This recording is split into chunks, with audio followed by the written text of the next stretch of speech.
Well, we're starting off the 2024 trapping season. We're here in New York. That's where I'm starting this year. This is a piece of property that I got invited to. I was going to trap Pennsylvania first, where, you know, I grew up and where I started last year, where I go out and tell stories about my dad, but we're going to do that next week. The New York season and the Pennsylvania season opens the same day, and I got an opportunity to come up here. Phil Farrar from the NWTF, who we've had on the show before, and you know, has been a friend of mine for a few years out on the trap line. He invited me up here to his friend Dave's, and Dave has just a wonderful facility here. He's got a few hundred acres, and what they've done to it is really turn it into a really nice hunting spot. And you can see this is just right from the lodge, but the whole property has cornfields. You just go through the woods about a mile out there and you come upon about a 5-acre cornfield, and it's really cool. He's got a lot of really good deer here, and he's having some problems with raccoons eating his deer feed and terrorizing his stuff around the cabin. And also he's got some coyotes and some fishers on camera, so he invited us up, and we're going to try and do some quality control for him. And just an unbelievable, beautiful morning, though. We got into camp yesterday. I didn't film it. I'll film it today when we go to check. I put out about 15 dog proofs just right here around the lodge, and you know, we're getting our feet wet. So we're going to spend about 4 or 5 days here. We're going to put some sets in. I'm going to show you some things that I do, you know, normally, a lot of you have seen probably, and I'm going to show you some things I'm going to institute this year moving forward. So welcome to the 2024 trapping season. Well, we're going out to check traps now. Like I said, we put a few in, and I'm here with Dave Ott, how you doing? Lauren, hi, and Mr. Phil. How you doing, Phil? Wonderful, Alan. It's good to see you, buddy. Anyway, we've just broke the corner. We're coming down in, and this is Dave's property. Tell us a little bit about what you're doing. Actually, we got one right here. Yeah. It's a nice coon. Tell us a little bit about your property, and you know, first of all, I'd like to say that I appreciate you, you know, inviting me up and telling Phil to give us a holler to come up and do this. But tell us a little bit about your property here and what you're trying to do as far as your hunting habitat. Well, our property's been built around deer management, habitat management, but we have done a good job with the deer. But as far as the coons and the small critters, we haven't really done anything to control them. Yeah. And our habitat just lends itself to, you know, these animals thriving as well. So when Phil Farrar from the Turkey Federation, a friend of mine, he put this together for Alan to come up here with us. We're very appreciative to have him here. We're learning about the trapping. I'm appreciative too, because I mean, we come out here yesterday. We only put about 15 sets in. We just set a few trails. The cameras last night got some coyotes on the cat trail cameras, and you know, we got our first coon right here. Pretty cool. And Miss Lauren's a taxidermist, so I think you're volunteering to do all the skinning. I guess so. And Phil, thanks for the invite, buddy. This is all about the management having fun doing it. Yeah, the North American conservation model. Exactly. In effect here, we've got our first one, and we're going to get out and take a look at him. That's a nice coon there. Big old back end on him, huh? Does he have a license plate? No, he should probably have a license plate. Came across from Pennsylvania. Yeah. With his family, or what? But yeah, he should definitely have. He's right on this trail here. Actually, I will show this trail.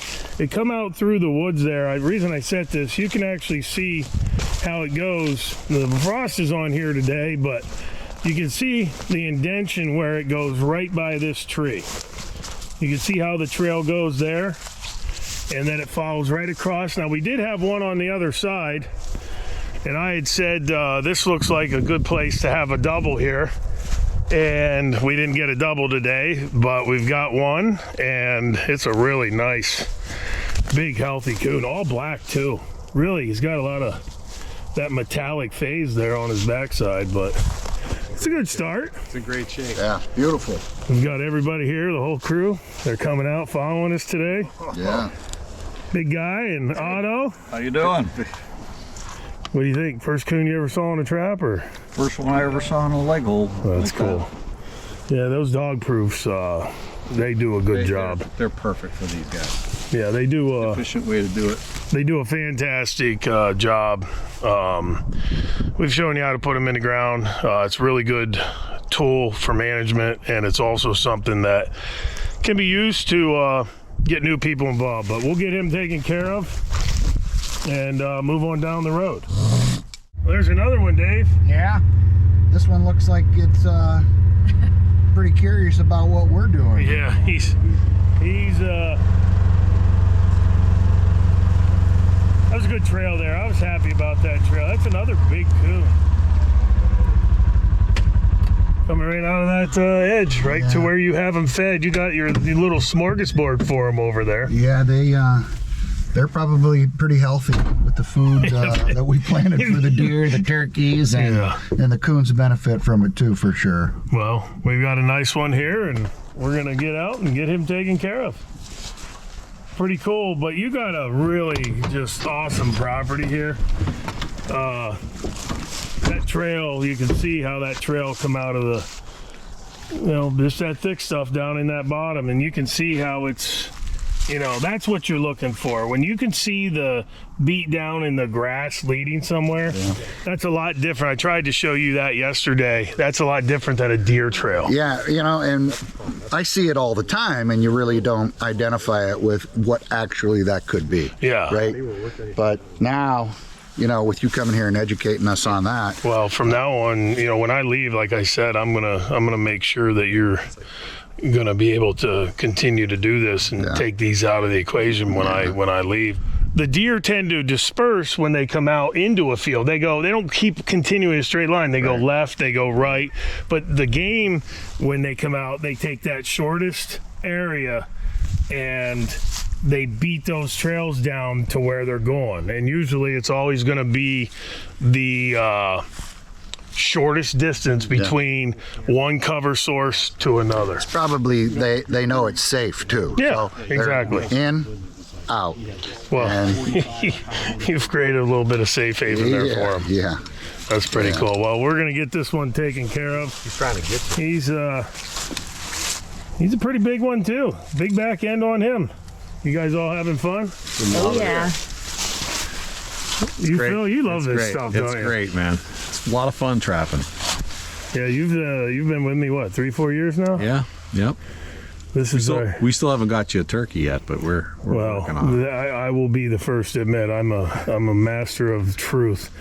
That would be because I give him about one day, and that getting up at 4:30 to go chase a yard chicken is not usually my cup of tea. We're working on it, ladies and gentlemen. It'll happen. He'll get me there one of these days. Tell us a little bit about this down here, Dave.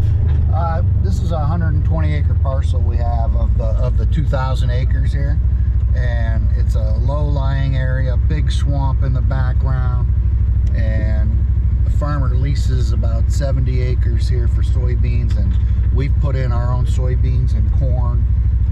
It's just a heavily utilized area by all the game, deer, turkeys, raccoons, and a lot of coyotes running through here as well. Well, it's just definitely beautiful down in here. It's great habitat. It's worth, trucking back here all the way through that field from the road. It's about 700 yards to get back here. And once you get in there to that tower box up there, you can stay all day. Yeah. No, this is just gorgeous in here, and we've got 4 more traps to. Like I said, we've only put a few in last night, but we got 4 more to check, and I think the first ones are up along this left edge over here, but you can see what he was talking about there. All that thick area, that bedding area. He's got the tower stand right here on the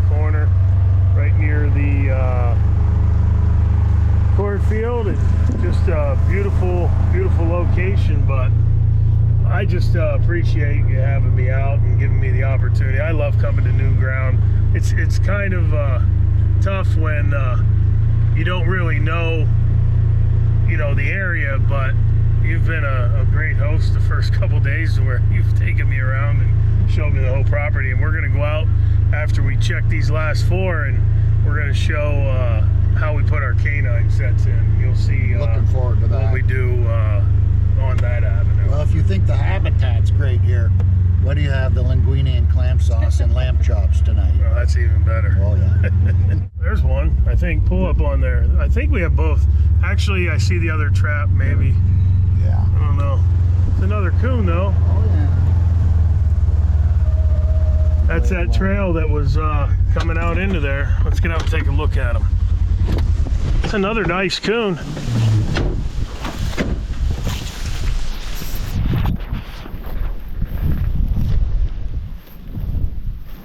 Yeah, that's a big coon there, too.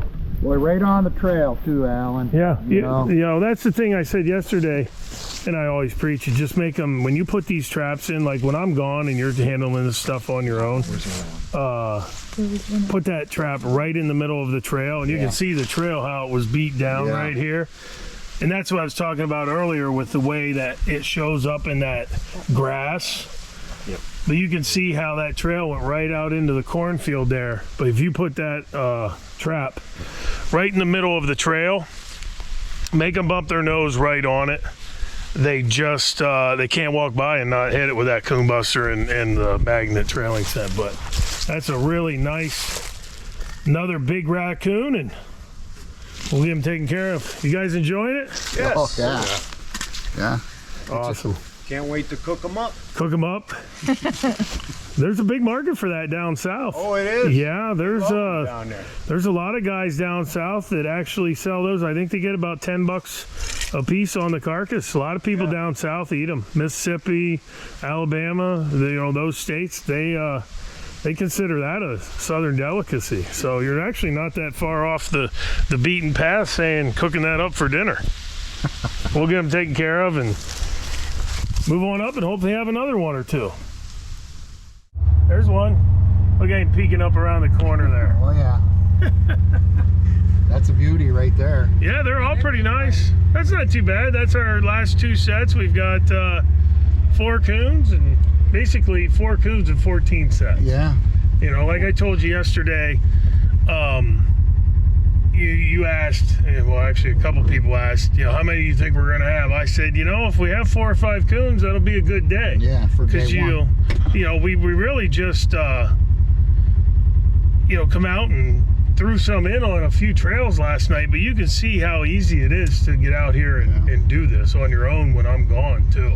Well, all the coons we got have basically been the trails and the locations that you identified as probably the best of the set. We kind of come around here, we cherry picked. There were some trails that we drove by, I was like, hey, this is definitely a coon trail or a possum trail. I'm not, we can find something better. But you could put traps on those, and there might have been coons that ran them last night, but we kind of did cherry pick, and we've got another one here to get out of your equation and keep a little bit of corn left for the deer. He's a nice one though.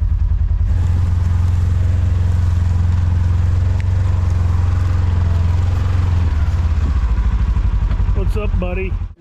Well, that's not a bad day, huh? No, boy, we're gonna eat good tonight.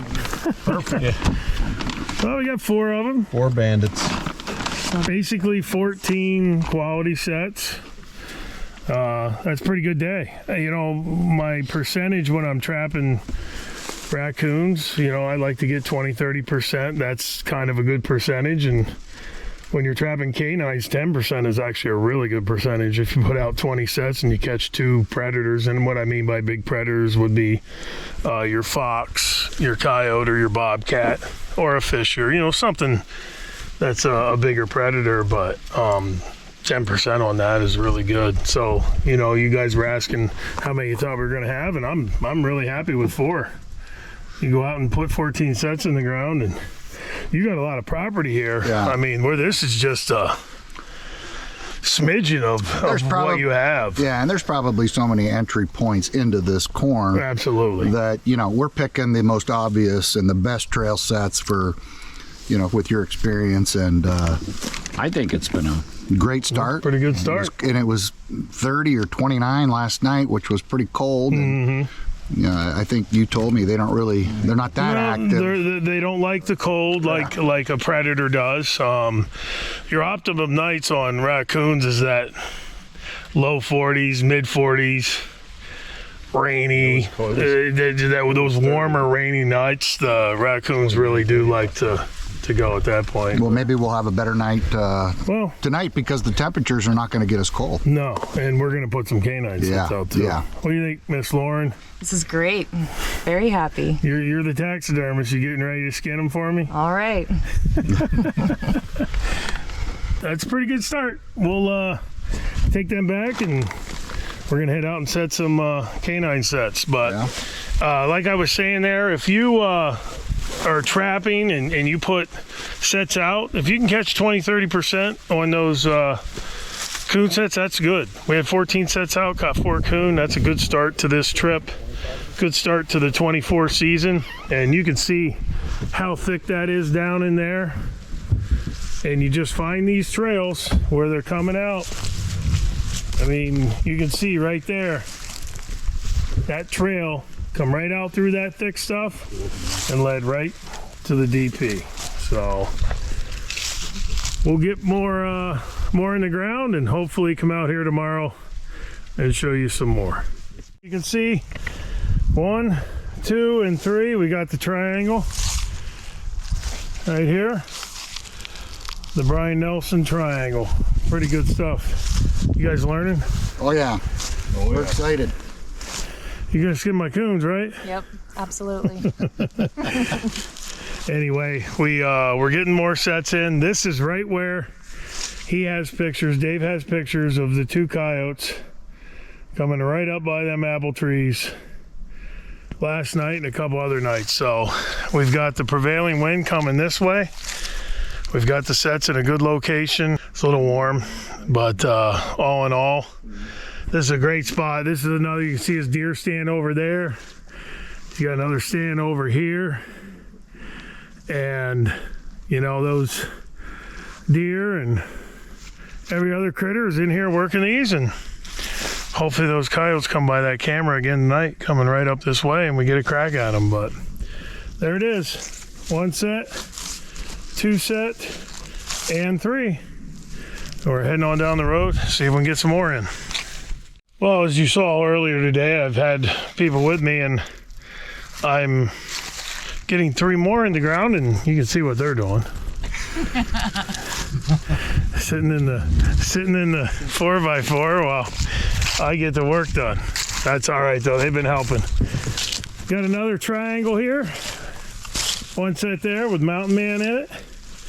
We got Bait Pile in that one, and Johnny Thorpe's Bad Medicine over here on the 3rd one. And that's our 3 sets. That's our triangle right on this food plot here. He's got a camera right down there by that stand, and he's had coyotes coming up that lane out into this field.